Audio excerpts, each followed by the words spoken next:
Next episode में आप लोग देखेंगे कि सिंबल को गोली लगने वाला वाकये के बाद सोहा को सब घर वाले बहुत ही ज्यादा इम्पोर्टेंस देने लग गए हैं और ये बात किरण को बहुत ही ज्यादा इरिटेट कर रही है और वो सोहा से बहुत ही ज्यादा जेलस फील हो रही है। और इस बार वो जाविया को कहती है कि सोहा जो तुम्हारे घर की नौकरानी है, इस बार तो तुम लोगों ने उसे सर पर बिठा रखा है। ठीक है, उसने सिंबल की मदद की है, लेकिन ये भी तो सच है कि वो इस घर की मेड है ना। जाविया को किरण की ये बात सुनकर गुस्सा आ जाता है और वो किरण से कहता है कि सोहा मेड नहीं है। यानी दिल ही दिल में जावियार भी सोहा को अपने घर का फैमिली मेंबर मानने लग गया है। और दूसरी तरफ जब से जावियार ने अपने क्लाइंट के सामने सोहा को तरजीह दी थी, अब सोहा भी जावियार के बारे में सोचने लग गई है कि जावियार जिस तरह से दिखता है वो वैसा है नहीं। और जावियार इस बार सोहा से पूछने वाला है कि मैं जान सकता हूँ क्या हर टाइम आप मेरे बारे में ही क्यों सोचती रहती हैं। तो सोहा जावियार की ये बात सुनकर अचानक से हैरान रह जाएगी और कहेगी कि मैं तो आपके बारे में नहीं सोचती। और अब जावियार भी यहाँ पर सोहा के करीब होने लगेगा, उसे पसंद करने लगेगा। और ये बात किरण से हरगिज बर्दाश्त नहीं होने वाली। वो अपनी तरफ से पूरी कोशिश करेगी किसी न किसी तरीके से करके सोहा और जावियार को दूर कर दिया जाए।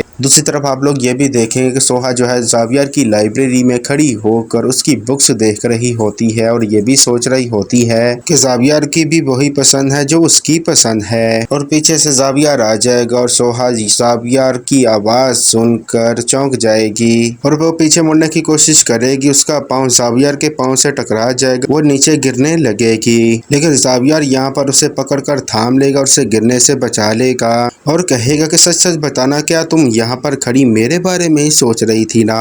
आज तुम मुझे बता ही दो कि क्या आखिरकार तुम मेरे बारे में क्या सोचती रहती हो। और सोहा आगे से कह देती है कि मेरे दिल में आपके लिए कुछ भी नहीं है और ये कहकर फौरन वो वहाँ से चली जाएगी। अगले दिन किरण जावियार के लिए बुग्गे लेकर आएगी और बदतमीजी के अंदाज में सोहा से पूछेगी कि जावियार कहाँ पर है। सोहा उसी लहजे में जवाब देगी और वहाँ से चली जाएगी। फिर यहाँ पर किरण सोहा की शिकायत दर्ज करवाने के लिए जावियार के पास पहुँच जाएगी और उसे कहेगी कि तुमने 2 टके की मेड को बहुत ही ज्यादा सर पर चढ़ाकर बैठा रखा है। तो जावियार कहेगा कि मेड नहीं है वो, नेक्स्ट टाइम तुम उसके लिए ये वर्ड यूज मत करना। तो किरण भी एकदम से हैरान हो जाएगी कि आखिरकार जावियार सोहा की इतनी ज्यादा साइड क्यों ले रहा है। मुझे तो किसी न किसी तरीके से सोहा को अपने रास्ते से हटाना होगा। तो नाजरीन, ये सब कुछ देखेंगे आप आने वाली एपिसोड में और कमेंट सेक्शन में कमेंट करके ज़रूर बताइएगा कि जावियार और सोहा की लव स्टोरी आपको कैसी लगती है। तो मिलते हैं इंशाल्लाह किसी नेक्स्ट वीडियो में, तब तक के लिए अल्लाह हाफिज़।